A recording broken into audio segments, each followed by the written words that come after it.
Okay, hi guys. Right, I'm going to carry on with the notes that you've got. So I've just folded this in half, so it's still the same note, just so that it can fit under my camera here. Okay, so I'm just going to go through quickly what is period and frequency again. So remember, period is a special time, and we use a capital T for it, not like other time where we use a small t. And this is the time it takes, or the number of seconds that it takes for one wave to pass. Frequency, with a small letter f, is the number of waves that pass a point in 1 second. Okay, so there you can see how the two relationships swap. Okay, so we can use that relationship to work it out if we have one or the other.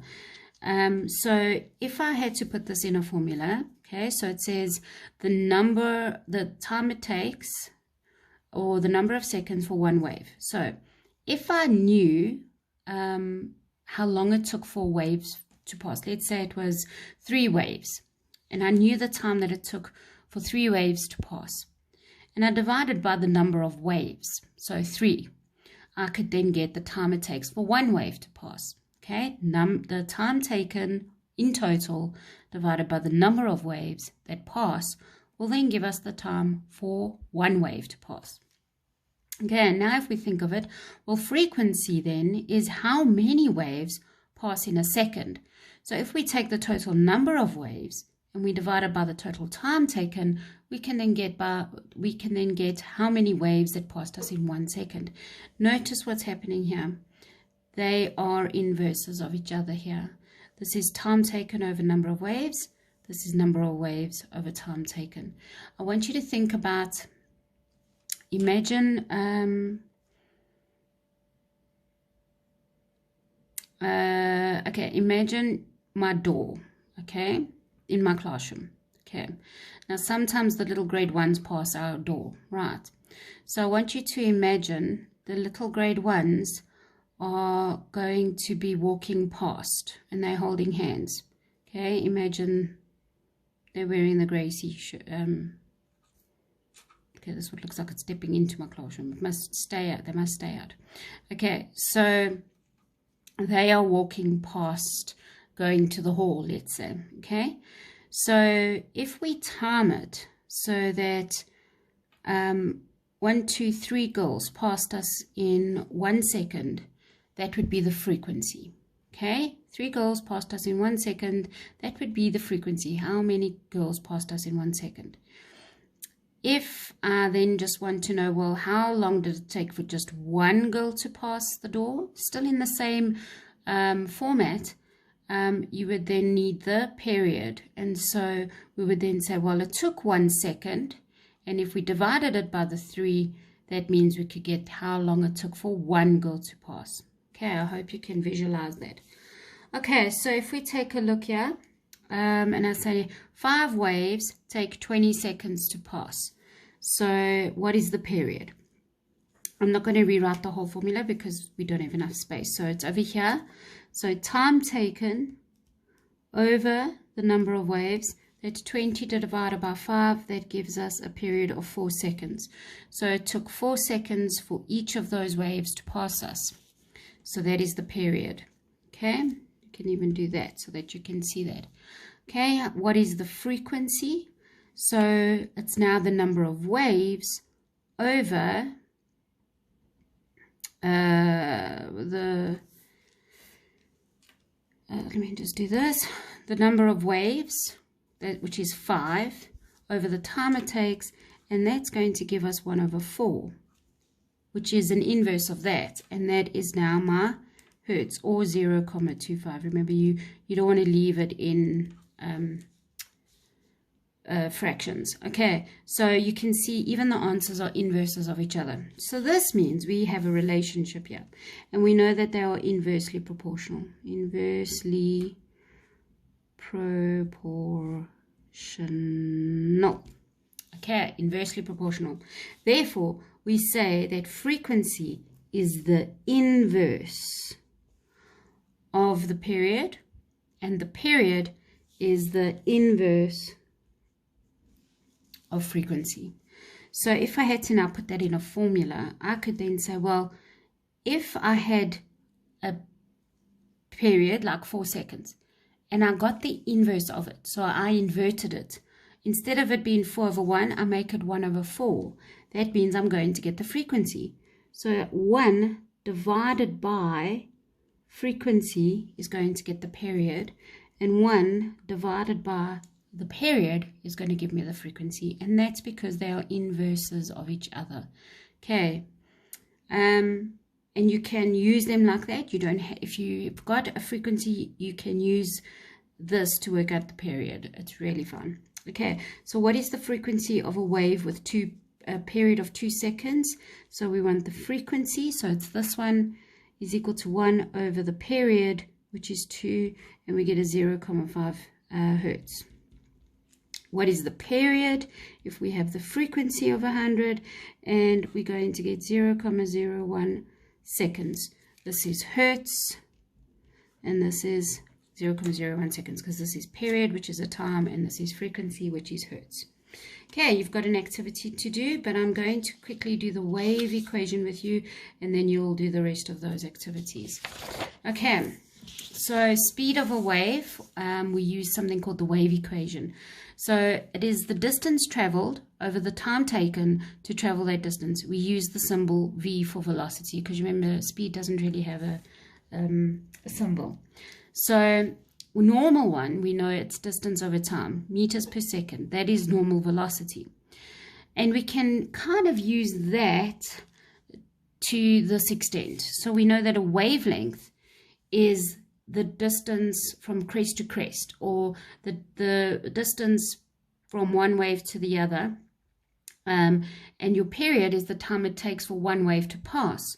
So you can imagine if you've got a wave that's doing that, and you're going to measure the distance from peak to peak, crest to crest, and you're going to sit here and you're going to time it until that wave reaches you. That will be your period, because it's one wave, and that will be your wavelength, your distance.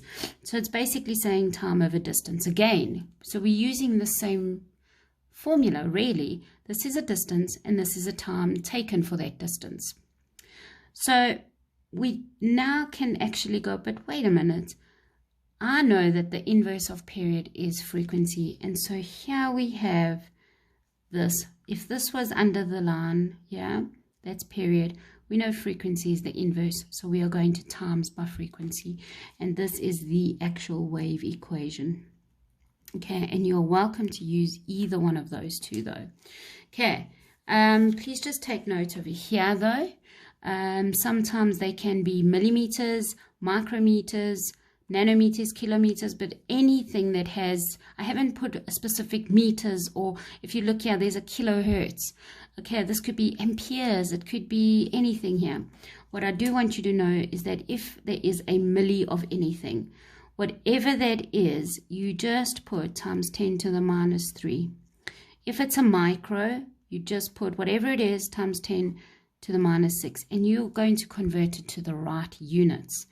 Whatever that is times 10 to the minus 9. So millis times 10 to the minus 3. Micro times 10 to the minus 6. Nano times 10 to the minus 9. Because don't freak out if you're not sure what to do here. We are going to revisit this as well. But if you do have to convert, because waves can get very, very small wavelengths, you must, all you're doing is, if, let's say it's a nanometer. So if I go 5 nanometers, okay, where the n is, you replace it with that. So it will be 5 times 10 to the minus 9 meters, and you've now converted it to meters, and you put that in your calculator. Remember, you're using scientific notation forever now. Okay, this is a kilo, and it is times 10 to the positive 3, because it's 1,000 of those things. Okay, so let's take a look here. Here's an example. So this is number 5 on page 108. So I've taken it from the textbook. So the frequency of a local broadcast station is 98.4. Okay, that's my frequency. Kilohertz. Now, the SI unit for frequency is hertz. So I can't have a kilo over here. So what do? I do that, okay? So my frequency is going to be 98,4 times 10 to the 3 hertz. I've replaced the K with the times 10. Sorry, I've replaced the K with the times 10 to the 3. Now I can write that out because your comma jumps 3 spaces, so it's going to be 98400. So you see there 1, 2, 3, and you get what is that? 98,400. Okay. Right, what else do we have? We have the speed of the wave, which is 3 times 10 to the 8 meters per second. And I will teach you more about that later on, this fancy speed for this type of wave. And so we have that, and we're going to use our wave equation because we want the wavelength. So remember, girls, it is easy, or much easier if you list the things you have and the thing you want. Okay, that way you know if you're going to use one equation or more than one equation. Okay, so we can see we have FV and lambda. FV and lambda, we're going to use that equation. Please remember to write your equation because you get a mark for writing your equation first. You then get a mark for showing your correct substitution. 3 times 10 to the 8 is equal to 98400 times, and I'm looking for wavelength. Right, so if I was to work this out, I worked it out before so I didn't have to waste your time, and we land up with 3048,78 meters. So this is quite a big wavelength, and if you want, it's actually like it's just over 3 kilometers. So there it is there. Okay, so you've got this think tank 5 on the previous page, 6 on this one. Please find the pages loaded onto Google Classroom as well. If you don't have your textbook with you, please do the exercise Think Tank 5 and Think Tank 6. Okay, girls, have a good day. I hope you understand. If you don't, please talk to me. If you are not talking to me or asking questions, I don't know that you don't understand. So please, no question is too stupid. If you think it is that you want to ask me something separately or privately, you're welcome to email me, okay? Send me a private email. The best email to send it to would be l.howroyd@gracetrinity.co.za. That's because the one that we're using for Google Classroom is Grace Trinity School. So I don't normally check that one because that's just new and just set up for Google Classroom. This is my actual email address for work, okay? So if you want to ask me a question and you're embarrassed to do it in front of everybody, please ask me a question. I'm almost going to say you can ask me privately on WhatsApp as well, just for now, just until we're in lockdown, okay? Because I know the policy is not to communicate with you individually, but these are different times. So if you feel like you really need help with something, you're welcome to private message me as well. Just for now, not forever. And as soon as we're back at school, the rule applies. All right. Okay, girls, have a good day.